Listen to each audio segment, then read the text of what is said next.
এগুলো তামাশা জড়েছে সংগঠন, এই সেই এগুলো। আমাকে পছন্দ না হলে, নীতি আদর্শ পছন্দ না হলে আমার সামনে কেন আসো? তো কসম করে বলি, আমার নীতি আদর্শ, আল্লাহর কসম, এই চিন্তার সঙ্গে বিবারিয়ার অন্তত যাদের চিন্তা মিলবে না তারা যেন আমার সামনে না আসে। কাফের বেঈমানরা যাদেরকে মহব্বত করে, কাফের বেঈমানরা যাদেরকে মহব্বত করে তাদের সঙ্গে সম্পর্ক রাখবা। আমাদের সামনে সব স্পষ্ট, সব স্পষ্ট। ডর্জন বিক্রি হচ্ছে 10 টাকায়। এমনও মৌলবি তৈরি হয়ে গেছে যাদেরকে পত্তলিকরা মহব্বত করে, যাদেরকে দেশের দুশ্মনরা মহব্বত করে, যাদেরকে ইসলামের দুশ্মনরা মহব্বত করে, এমন মৌলবি তৈরি হয়ে গেছে। সেই মৌলবীদের পিছু পিছু দৌড়াইবা আর নিজেকে ইসলামের কর্মী মনে করবা। তুমি করো, তোমার জবাব তুমি আল্লাহর কাছে দিবে। এটা তো বুদল ইউনিয়ন পড়ছে না, তাল শহর। এই রাস্তায় কেউ দাঁড়ায় থাকবে না, হয়তো মাহফিলে আসবে, না হলে চলে যাবে। এই রাস্তায় কেউ দাঁড়ায় থাকতে পারবে না, মাহফিলে আসবে, না হয় বাড়ি যাবে। সামনের রাস্তায় যারা দাঁড়ায় আছে যুবকরা আসো। এটা বুদল না, বুদলের পার্শ্ববর্তী এলাকা। আমার আইডিয়াই তো গলত। তালাশহরের লোকজন সুবিধা না, বুদলের লোকজন বড় সুবিধাজনক অবস্থায় আছে। আমার বলে ঠিক, এদের তালা শহরের লোকজন নাই। তুমি ঠিক বললে, তোমার ধরতো। এখন আমি বাজারে যে যেখানে আছে তাল শহর তো না, 7 নং, আবার পূর্বও আছে, নাম্বার টাম্বার পূর্ব পশ্চিম লাগায়। বাজারে যারা আছেন আমি দ্রুত অনুরোধ করব মাহফিলে চলে আসে। সংগঠনগুলোর নানা উদ্যোগ আমার কাছে বড় পছন্দনীয়। সত্য এবং হকের পক্ষে সংগঠন দরকার, কিন্তু এই সংগঠনগুলো যদি গতানুগতিক চলে, কোনোদিন এই সংগঠনগুলো উন্নতি করতে পারবে না। মাহফিল তো যে কেউ করতে পারে, বক্তা দাওয়াত দিলে মাহফিল করা কারো জন্য কষ্টকর না, বক্তা ম্যানেজ করতে পারলেই হয়েছে।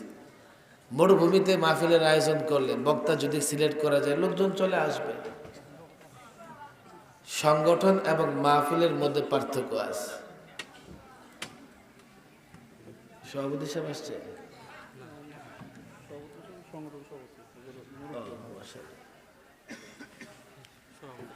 সংগঠন সাহেব না আসতে হবে না, আসতে হবে না, থাক থাক থাক থাক, বুঝছি। সভাপতি সাহেব তো থাকবেই।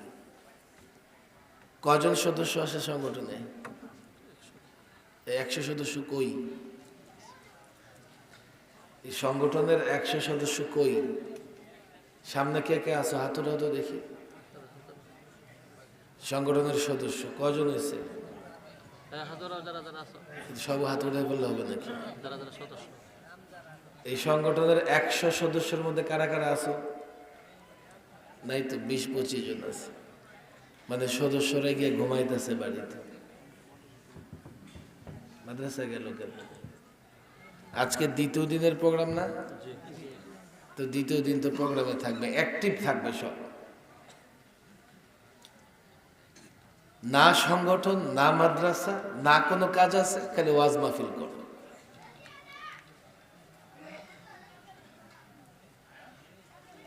ওয়াজ মাহফিল করলে কিছু হয়ে যায় না যদি না ঘটনমূলক কাজ না থাকে।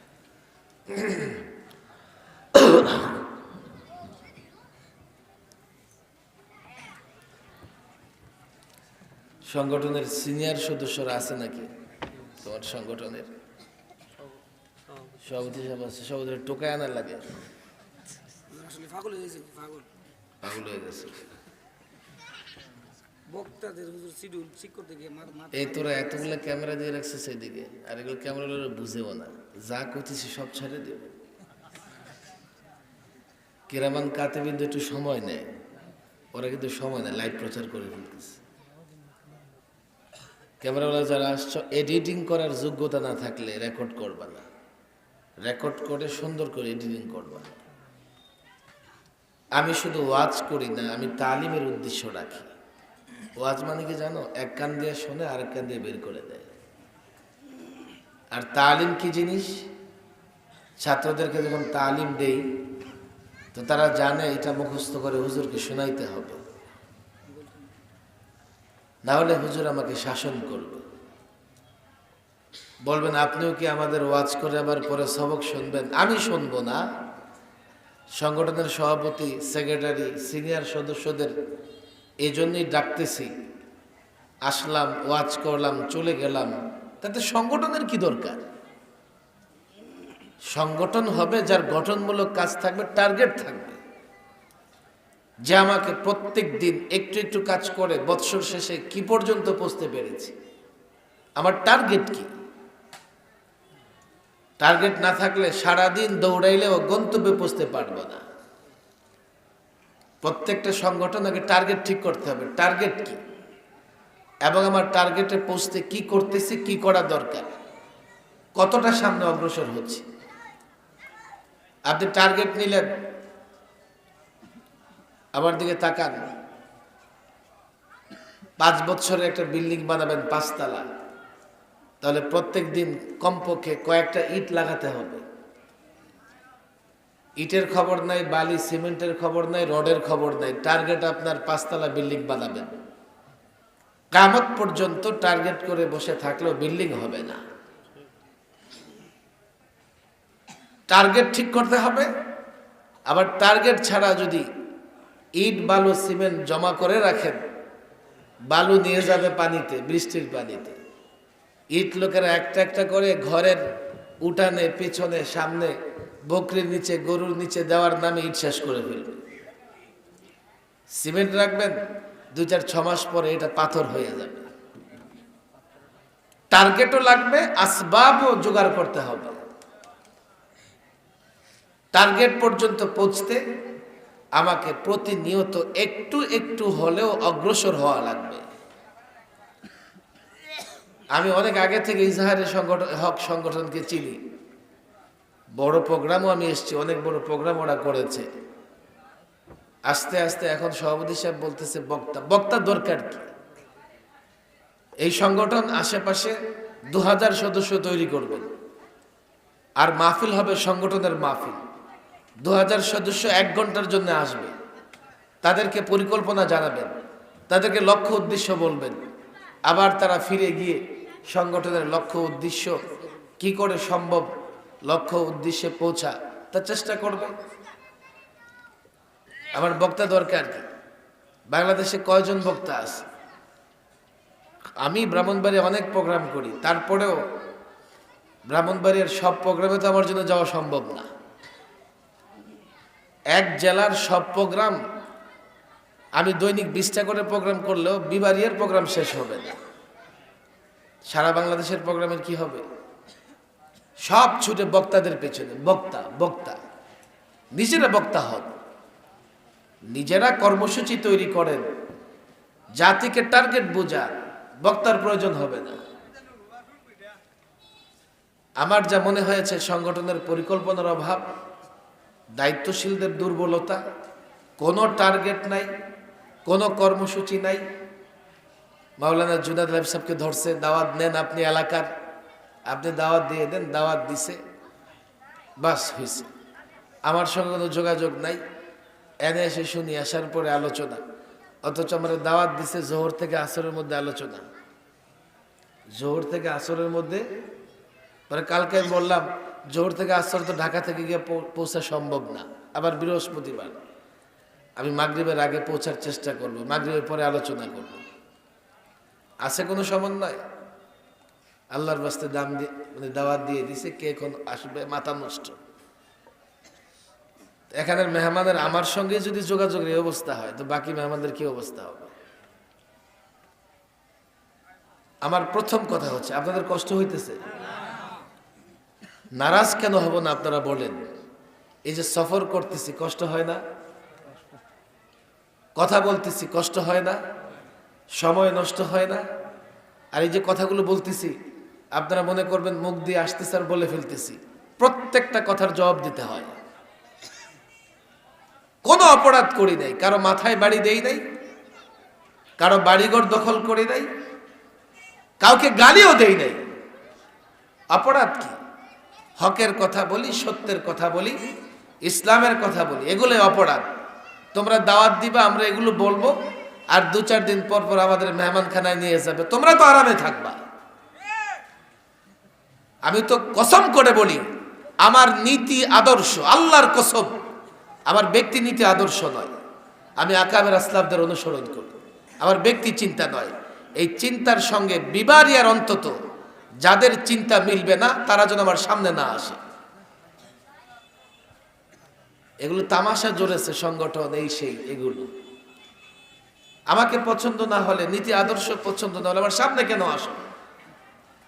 জালেমদের সঙ্গে সম্পর্ক রাখবা? কাফের বেঈমানরা যাদেরকে মহব্বত করে, কাফের বেঈমানরা যাদেরকে মহব্বত করে তাদের সঙ্গে সম্পর্ক রাখবা?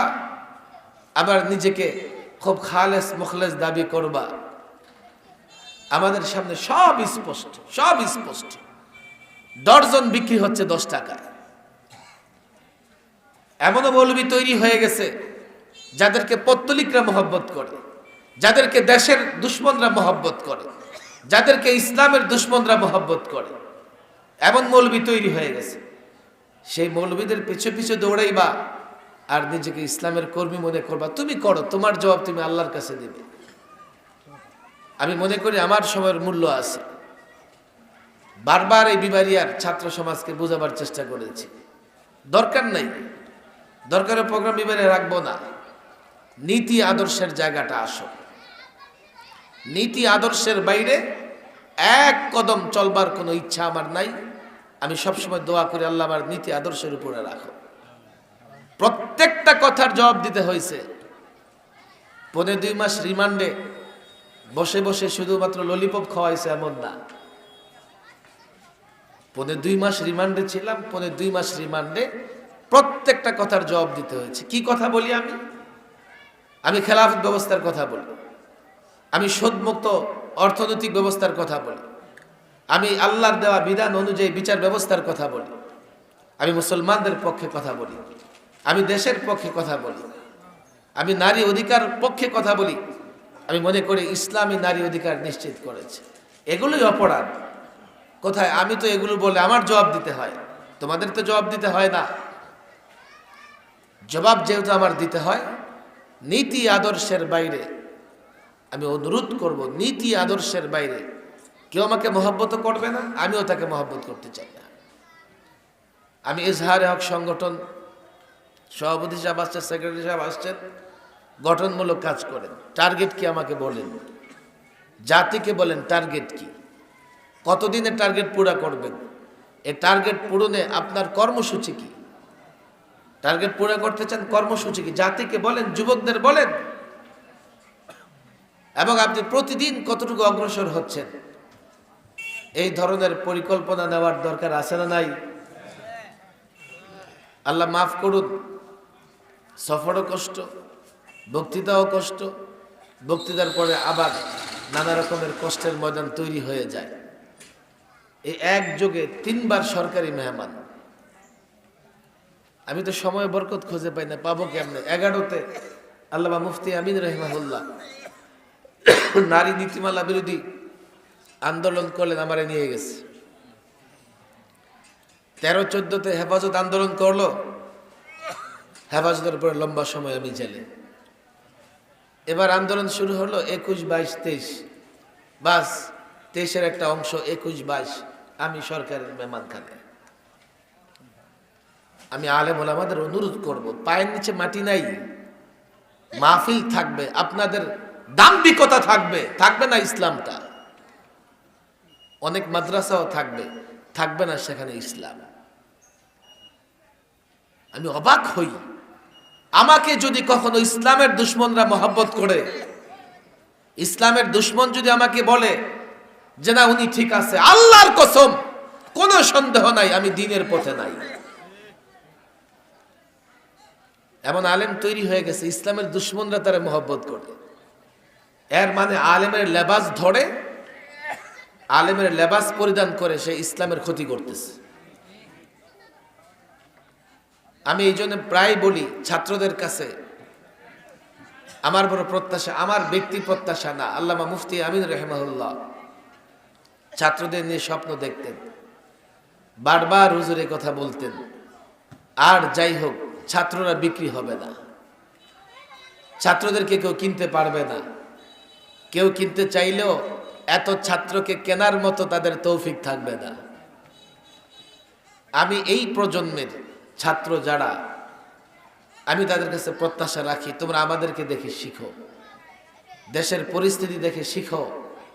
গতানুগতিক জীবন যাপন করলে নিজের ঈমান হেফাজত করতে পারবে না। গতানুগতিক জীবন যাপন করলে ইসলাম হেফাজত করতে পারবে না। গঠনমূলক কাজ করো, দায়ী হও, দায়ী। প্রত্যেক ছাত্র আবার দায়ী হও। ছাত্র জীবন শেষ, মুআল্লিম হও, দায়ী হও। প্রত্যেকটা যুবকের কাছে ইসলাম পৌঁছাও, প্রত্যেকটা যুবককে ইসলাম বুঝাও। যুবকদের বুঝাও, ইসলাম না থাকলে দেশটা তোমার থাকবে না। ইসলাম না থাকলে এদেশে তুমি শান্তিতে থাকতে পারবে না। ইসলাম না থাকলে এদেশে থেকেও তুমি অন্য দেশের গোলাম হয়ে থাকতে হবে। মায়ের ইজ্জত বাঁচাতে পারবে না, বোনের ইজ্জত বাঁচাতে পারবে না। রোহিঙ্গারা পারে নাই।